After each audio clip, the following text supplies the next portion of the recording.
I'm Michael Schwartz, paddle tennis instructor at the Jonathan Club. I hope everybody's well and safe during this uncertain time.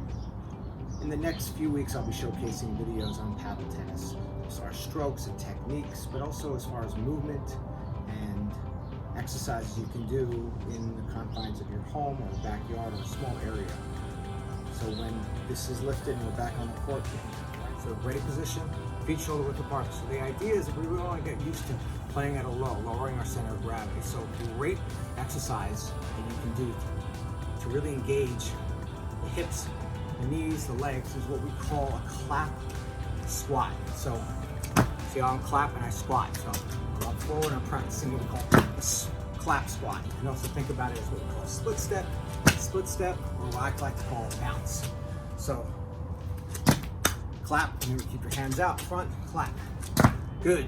A couple more of these. How many you can go and do, so really getting involved. You want to keep that position. Another variety of this is some people, when they return serve, when they're ready for the ball, either their feet are parallel to each other or left foot forward, right foot back. So almost like hopscotch. So either from the left foot forward, right foot back, so the front foot forward. If you're a righty, probably your left foot would be forward. If you're a lefty, your right foot would be forward. So what we're focusing on is same thing. So it's almost a hopscotch, clap lunge. Okay, again. Hops, so left foot forward, waiting for the ball. See that? Okay, that's another phase. So we're gonna go dynamic phases into how to load up, how to split step, how to get our bodies used to getting on the paddle tennis court to play. So again, waiting for the ball, when the ball struck. So now it gives you the ability, on the balls of your feet, you can shift side to side, back and forth. Kind of reminds me of parallel skiing, parabolic skis. Okay, you're on the balls of your feet, and slow movement from your hips and your knees and shoulder can get your weight transfer to any side, because the next phase of this would be hop, split step, quick shoulder rotation. If you notice, I'm turning my shoulder and I'm kind of loading up all these 3 points. My knee, my ankle, hip flexor coming up, so I can come up through the ball. So we want to have the weight transfer. We want to be light on the balls of our feet, so we have the ability to shift our weight, okay, back and forth, back and forth. So if you're waiting for a shot, you're about to hit a forehand, it's a subtle movement of just having the weight lean to one side. Just having it, notice how it's off my left foot, it's shifting to my right, and I'm kind of turning and loading up so I can come through it that way. This is important now, not only for the ground stroke, but also for the volley. We'll cover that in a bit. So if you think about it, okay, I'm waiting for the ball to come, split step, right? And then notice the turning of the shoulder, they call it a unit turn.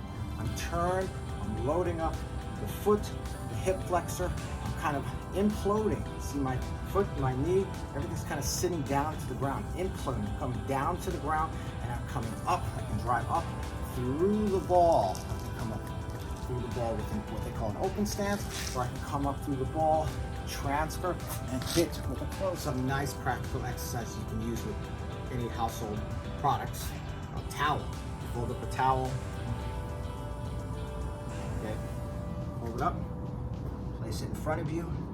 Okay, there's a couple of ways to do this. First way to do is put your left foot on the towel, have your right foot off, so you're on unbalanced ground. So you can really feel, just by putting the foot up where the weight is, feel the weight, and then come up. Feel the weight, come up. We can use this as a certain exercise. Another way to think about it is, what you're doing is that as you're driving from the ground up, the visualization is that you're going up a flight of stairs. See how you're coming up a flight of stairs. So that's another way to visualize it. So towel on the left side, feel that motion to come up. You notice I'm coming up through it, up from the toe, really generating power, force through that shot. That's one way. Another exercise with a basketball or a medicine ball or anything, it's the same motion. Remember, split stepping again, feeling the rotation, bending down. And notice I'm taking the ball from probably knee height, maybe above the knee, coming up and tossing. So really feel that weight transfer coming through the ball that way. Again, ball, soccer ball, basketball, medicine ball, doesn't really matter. Maybe have your husband or your wife or your kids helping you, pitch and catch. So Split step, shoulder turn, unit turn. As the feet pivot, the knee comes down in front, really coiling up and then extending through that. So really get a good feeling through that ball. It could be a basketball, could be something as simple as just a tennis ball. Okay, taking a tennis ball and to it, practicing the same way, practicing down like you're pitching under. I saw this video, interesting, the person had the student have the ball on the ground and practice the same way, reach down for the ball like this and come up and throw. So again, depending on how flexible you are and the range of motion, but split step, okay, reach down for the ball and come up and then practice. Those are the things you can work on as far as how to turn and low. So now that we worked on the split step, or the shuffle, or the squat clap, then we have the ability to pivot and load. Now there's 3 types of load. You notice there's 3 types. So load, and then I just slightly, it's called an open stance. I just slightly turn my toe, my body slightly here, good load coming up, and then I can hit you. It's called an open stance. Okay, so that's the first type of load. Forward motion, you can see here, slight turn, have my weight, it's a subtle hip flex, a little subtle twist in, a movement, turning in, so I can turn a little bit out and come to the ball that way. Probably a quick ball, maybe a hard serve or a hard shot. I don't have time. That's the one plan. The second plan is a little deeper. You make it where the ball is deeper behind where you might want to take it. So instead of the split step, so instead of turning here just like this, what you're doing physically is you're actually taking the foot and retreating a little bit to create what we call a base. Okay, I call it a step out or a plant. Some people call it a soccer block, where the soccer ball's coming to you and you're stepping out to block it. So the side motion, it would be, instead of shallow here or parallel to your hip, what you're actually doing is almost taking it behind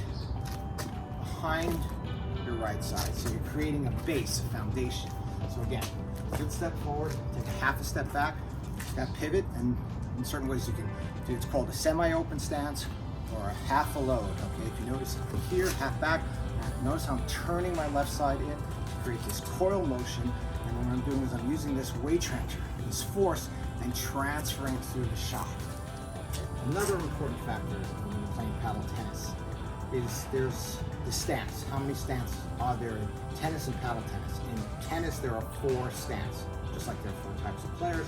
There are 4 stance, the way you stance. So we kind of covered 2 of them just before. So the first obvious stance is called the open stance, where my feet are kind of open, my hip rotates, shoulder, I still got a little weight transfers. That's open. Then we call it semi-open, where I take that half a step back, and then I open, I come through the ball that way. The third one is we call a box stance. Okay, where basically you turn, paddle back, and turn your body, your shoulders, sort of a box. I'm squared up to it. Okay, I'm squared, my feet are parallel, and my feet are parallel, and I'm squaring up. And I'm transferring weight coming through the shot that way.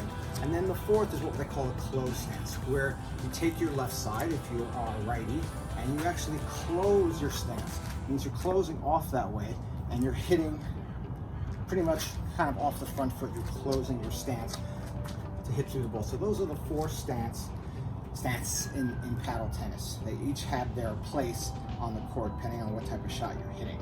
Okay, so it's important to remember. Now, all those motions, if you notice, have the same type of dynamic thing. Open stance, still doing this. Semi-open stance, coming through, still that weight transfer. Even the square stance, I'm still, even though it's turn, step, I'm still stepping and hitting, I'm still transferring weight, I'm still coming through it this way. The closed stance, yes, in many ways it is, but it's actually, if you think about it, your weight's already on your front foot. Your momentum has already shifted. Okay, so you're hitting off your front foot, shifting through the shot that way.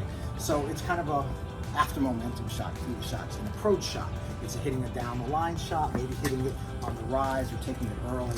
So those are the 4 dynamic shots we have in tennis, obviously in paddle tennis, because we need to use all those shots depending on the surface. That concept, what I like to tell my students is when you think about loading up your right side and turning and loading up the side of your body, I always tell them that imagine the right side is your power side. You get your power from your back side, driving off that back foot, walk.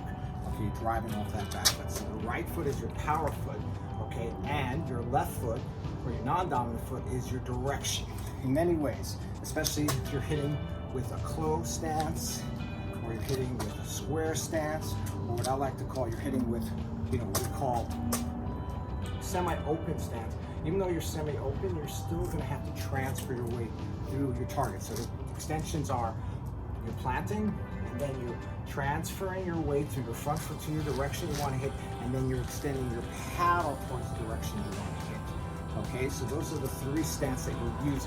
Power with the right foot, power, then direction. Okay, power, direction. Okay, the open stance, you're kind of open, so your foot kind of goes back here, but we'll get into that as far as when we focus on technique of how to compensate for your stroke. How to shoot across it to keep the ball longer on your paddle so it goes over the net. Or if you notice some of the pros, they're off in the dollar, reverse, so they know how to use the coil. Learn how to use the coil and how to whip through the ball. So even if you're open, you're still extending through the shot that way. I hope this was helpful. Next video, we'll focus on the backhand side, and then we'll focus on the volley on each side, because there's a particular movement to each side. So please be well, be safe. If you have any questions, you can reach me at mschwartz@jc.org. You can email me, and hope to see you on the court soon.